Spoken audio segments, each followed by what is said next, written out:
Aí, impressionante, hein, Landureza? Você fica o dia inteiro aí pendurado nesse celular? Qual que é a sua maior habilidade? Velocidade nos cálculos. Ah, é? Então quanto é 430 vezes 190? 436. Quê? Tá completamente errado, lógico que não. Mas foi rápido. Vai falar que não foi. Roda vinheta. Velocidade, rapaz. Flash não é nada.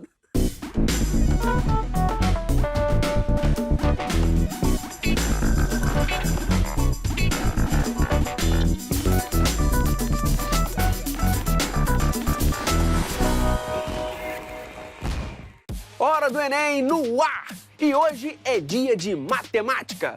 Você conhece o município de Cocal dos Alves, no interior do Piauí? Lá tem uma galera que é apaixonada por matemática, tanto que coleciona medalhas no assunto. E tudo graças ao incentivo de um professor, Antônio Cardoso. Ele já participou do Sua Escola, Nossa Escola, programa aqui da TV Escola. E já a gente bate um papo com ele. Professores são capazes de revolucionar. Aliás, por falar nisso, deixa eu chamar o nosso revolucionário mor, professor Cristiano Marcel. Aí, Se achegue. Beleza, cara. Tudo legal? Belezinha? Seja Certo. bem-vindo mais uma vez, professor. Muito obrigado. Hoje a gente fala sobre propriedade e aplicação de logaritmo. Isso. Tem nome e sobrenome, né? Então, antes de mais nada, professor, o que são logaritmos? De onde eles vêm? O que eles comem? Do que se alimentam, né? Melhor. Logaritmo deve estar no pesadelo dessa galera que está assistindo a gente, no mínimo. Mas vamos ver se hoje a gente melhora isso e a gente deixa o sono deles um pouco mais tranquilo. Show de bola. Bora fazer então a revisãozinha? Vamos lá, vamos nessa. Bora Vamos lá. lá.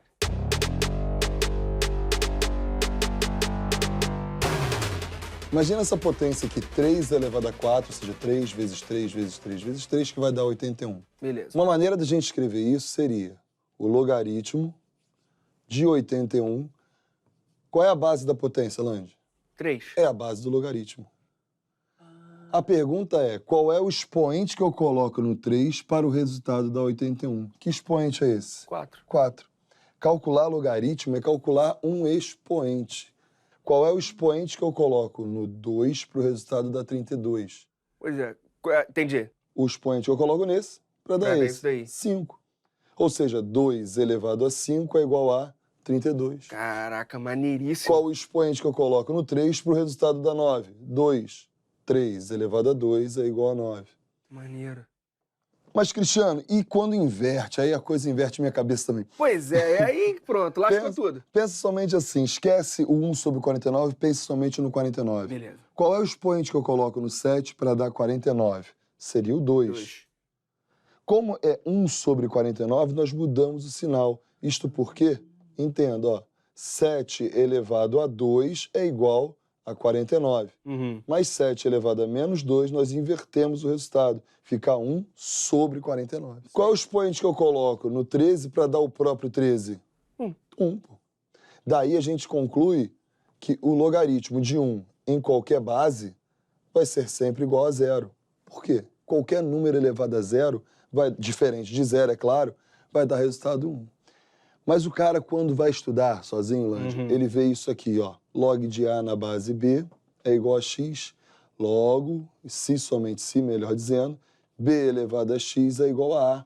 E aí o cara ainda coloca assim, ó. Onde, vamos, hein? A é maior que 0, B é maior que 0 e B é diferente de 1. Pô, Cristiano, eu saio correndo.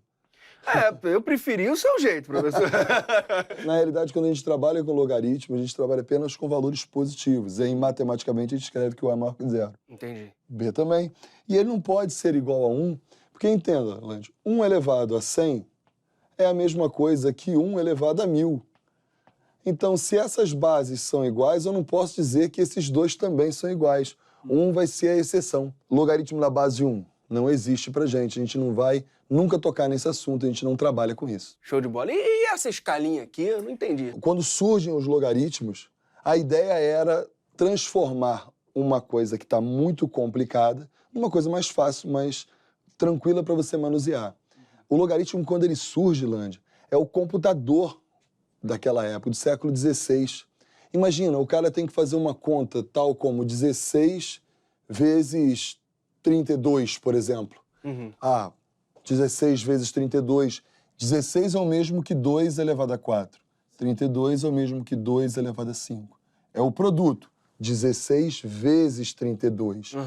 4 mais 5... 9. Opa, então, 16 vezes 32 é igual a 512. Caraca! Ele tem uma tábua de logaritmo. Imagine. Maneiro. Tipo um livrão assim, com essa tabela. Para que ele, na realidade, isso foi uma revolução que você não tem noção. Então, partiu aplicar tudo isso na questão, professor? Vamos nessa, pô.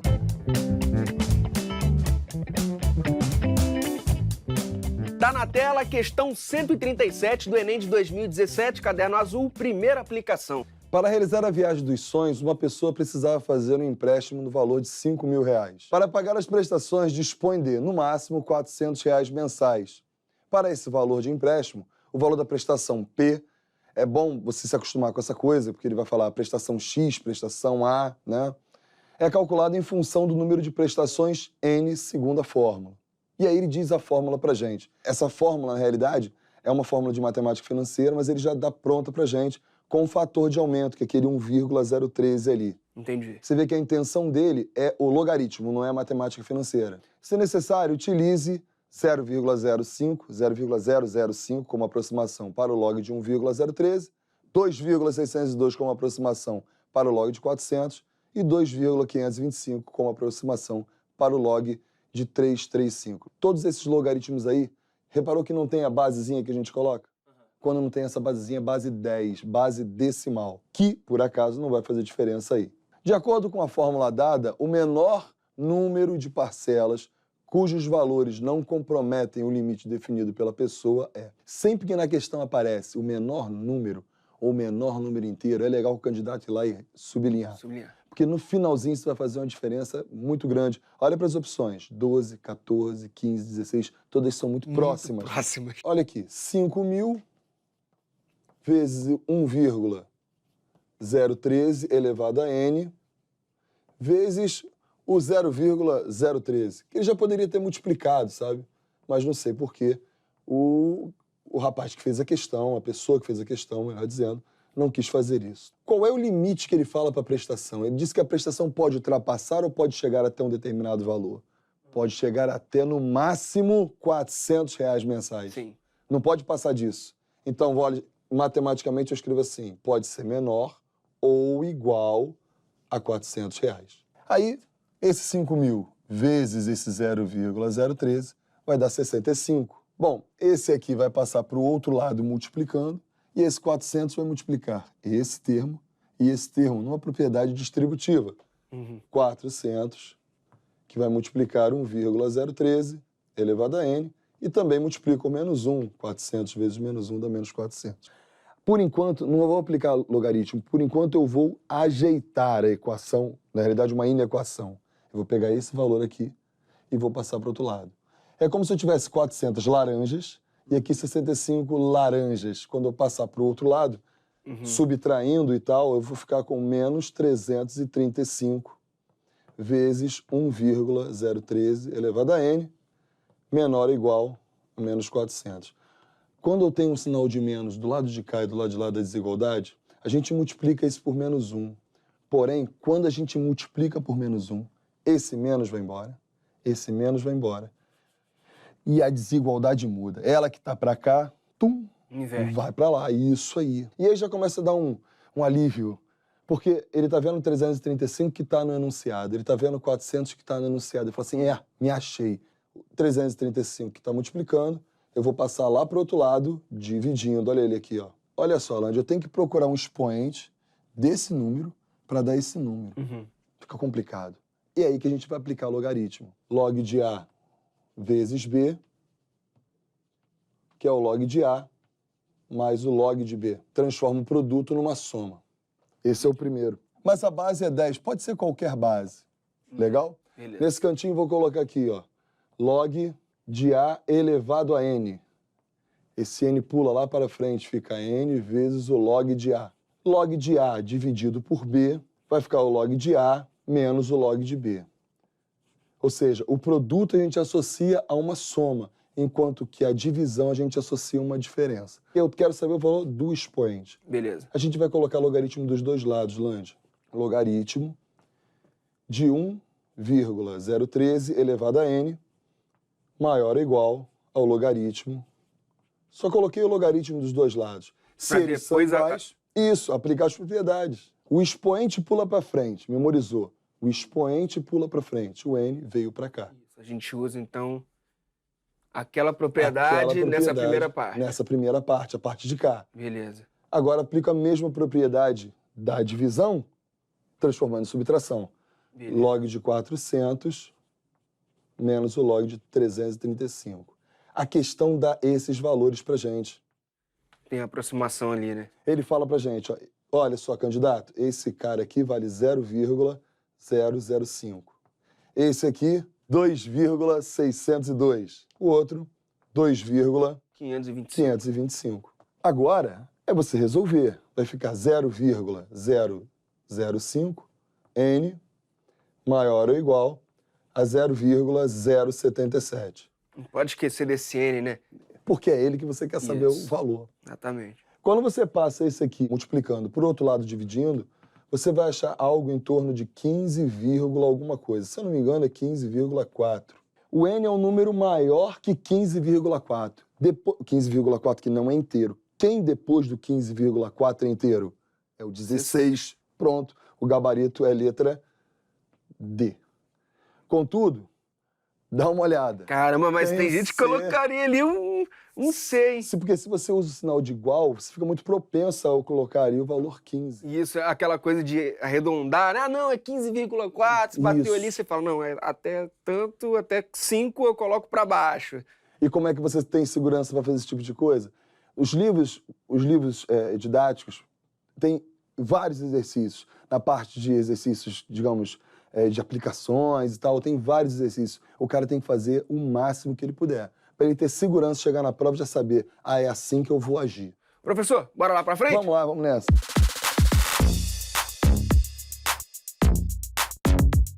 Pra galera se planejar, professor, quanto tempo essa questão deveria tomar? O grande lance dessa questão é você chegar, aplicar as propriedades e no finalzinho, nota que tem um 0,077 dividido por 0,005. Se o cara se embolar em contas com decimais, ali ele vai perder talvez mais tempo do que na aplicação do logaritmo. Então ele tem que ler o enunciado rápido, identificar logo o assunto, que no caso é a propriedade de logaritmo, e cair para dentro e não dar mole. E para quem precisa revisar esse conteúdo, professor, qual a dica? Bom, eu sempre falo aqui do Portal da Matemática, né, do Instituto de Matemática Pura e Aplicada.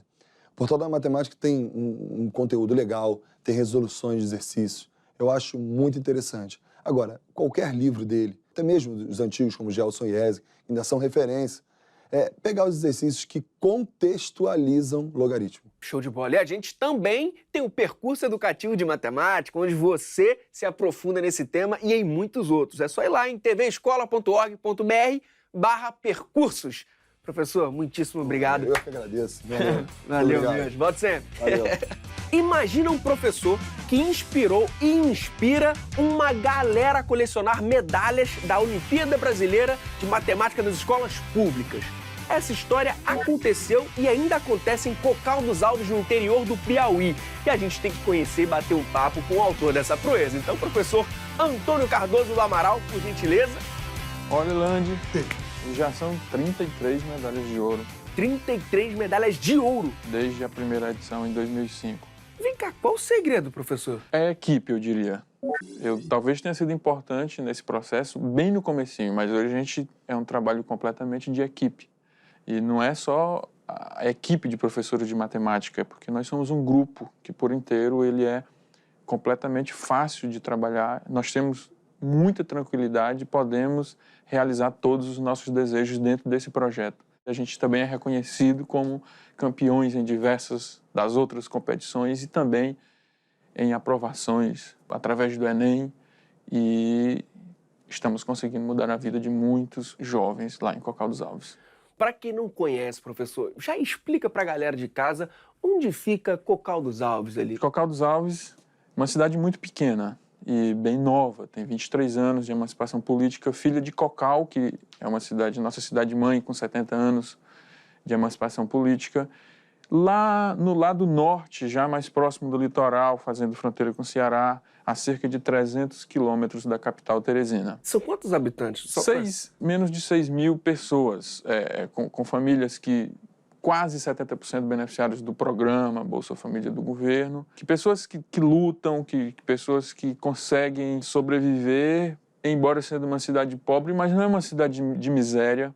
E as pessoas estão apostando nos estudos e de lá estão conseguindo sair, mas agora para estudar, para se formar. Muitos estão voltando. 2/3 dos professores da escola Agostinho Brandão são ex-alunos nossos. Então, o Cocal dos Alves está passando por todo esse processo que foi principalmente fruto da educação.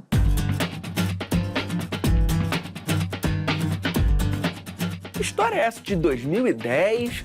100% dos alunos passaram para universidades públicas do Piauí. Essa é uma estatística bem provável, hein, professor? E dessa época, um aluninho está no doutorado aqui no IMPA, um grande cientista, a gente acredita, mas nós tivemos esse feito. Em 2010, de fato, de todos os alunos que prestaram o vestibular para o sistema público, que fosse pelo tradicional ou pelo Enem, conseguiram de alguma forma ingressar. Nós tivemos um resultado que foi muito bom, muito inspirador para essa sequência desse nosso projeto, que corroborou também com as premiações em matemática. Foi em 2010 que nós tivemos o nosso primeiro grande número de medalhas de ouro. Na época foram 4 para Cocal dos Alves, onde o Piauí teve 5 medalhas de ouro. Então isso vem nos fortificar, vem dar um grau de consistência para o nosso trabalho e ainda ter esse conjunto de meninos como exemplos para aqueles que estão ali. Qual foi a estratégia para engajar os estudantes no aprendizado de matemática? Tem alguma fórmula para isso? Muito na prática, a gente vai tentando descobrir tudo isso em conjunto com eles. Assim, o nosso grande trunfo é o envolvimento com cada um deles, é conhecer muito. Né? E ainda porque também é uma cidade com aquelas características bem de interior, com aqueles jovens ainda um pouco mais tranquilos, respeitosos. Então, nós não temos qualquer tipo de problema de desobediências, qualquer tipo de violência ou agressão. Nunca nós não temos. Assim, dentro do colégio? Nenhum. Inclusive, a cidade como uma toda ainda não reflete esses problemas sociais que tem nas cidades grandes. A gente não tem problema significativamente de drogas. Essas são coisas bem controláveis. E em toda a sua trajetória, professor, qual foi o maior caso assim, de superação ou que vem à memória quando você escuta essa palavra, superação? A maior parte dos alunos já vem da zona rural.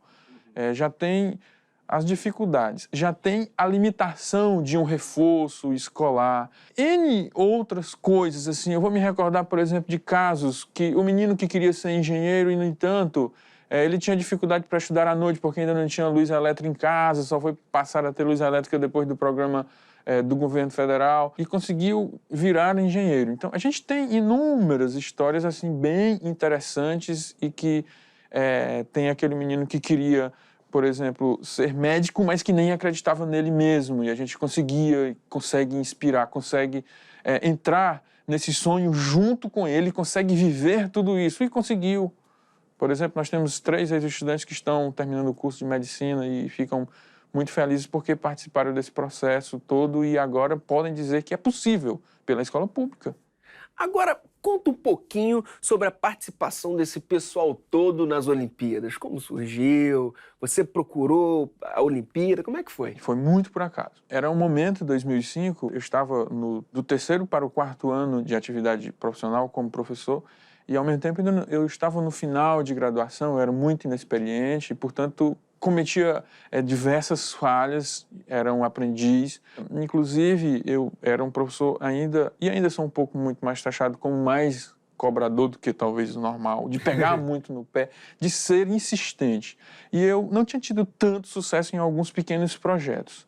Quando a Olimpíada surgiu, eu vi muito por acaso, porque só tinha internet em um lugarzinho lá na cidade, e eu vi, resolvi me inscrever, e eu levei essa proposta para os alunos. E eles não receberam muito bem porque não acreditavam que tinham condições, porque não tinha computador, né?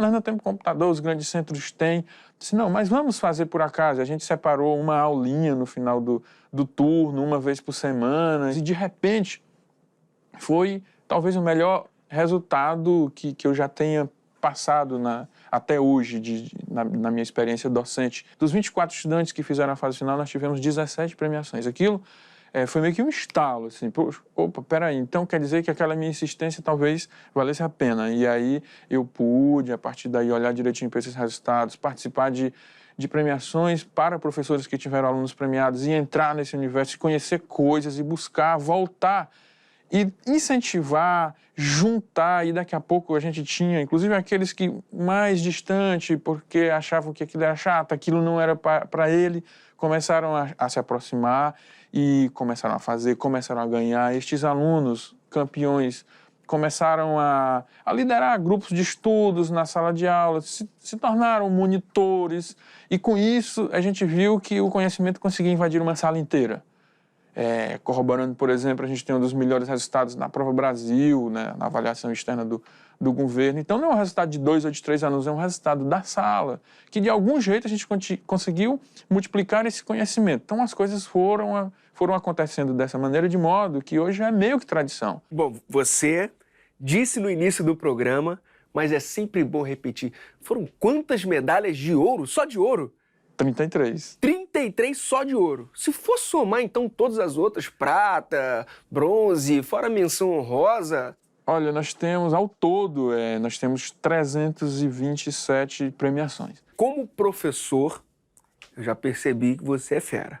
Mas eu quero saber, como aluno, você sempre foi bom em matemática ou você tinha que bater muita cabeça para entender? Eu vou falar a pura verdade, assim, não nem uma coisa nem a outra. Não fui bom e também não me espantei, não tive problemas. Eu nunca conheci recuperações. Uhum. Eu vim ficar de recuperação numa disciplina que era a disciplina de biologia lá no ensino médio, mas até então nunca tive recuperações em nenhuma matéria, mas a matemática não era atrativo para mim na época. Uhum.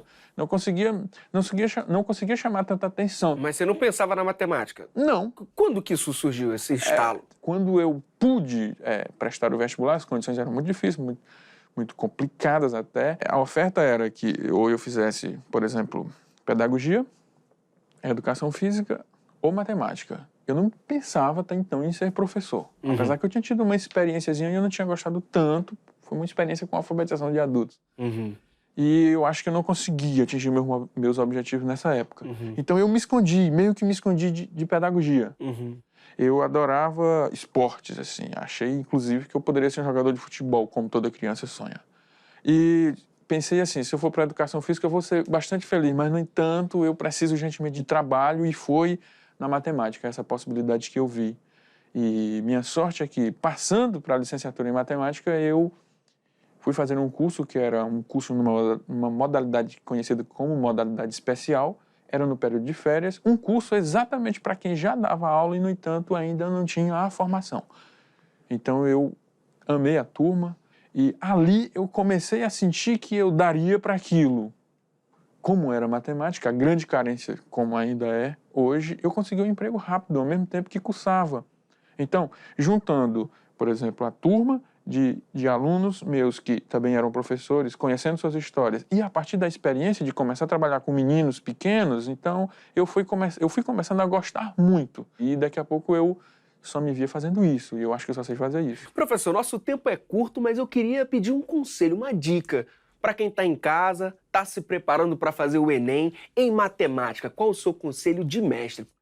Não é difícil se dar bem na prova do Enem de matemática. A prova é uma prova boa. Então, se você é um estudante que consegue dar conta do necessário, daquilo que for suficiente para você durante toda a sua etapa de educação básica, você consegue fazer uma prova do Enem que vai ficar acima da média. E nunca pense que, por exemplo, você é incapaz de aprendê-la. Não. O fato de a gente não ter tido, digamos assim, uma boa consistência ou uma boa base em um determinado conteúdo faz com que você, às vezes, desacredite porque você tem dificuldade quando precisa de uma certa base. Uhum. Mas reflita e talvez volte e tente pegar essa base e que daí você vai conseguir engrenar essa matemática base, ela está ao acesso de todos. Muito obrigado mesmo pelo bate-papo, parabéns pelo trabalho, pela iniciativa de todo mundo lá em Cocal dos Alves, não só você, mas eu percebi que esse senso de coletividade é muito presente.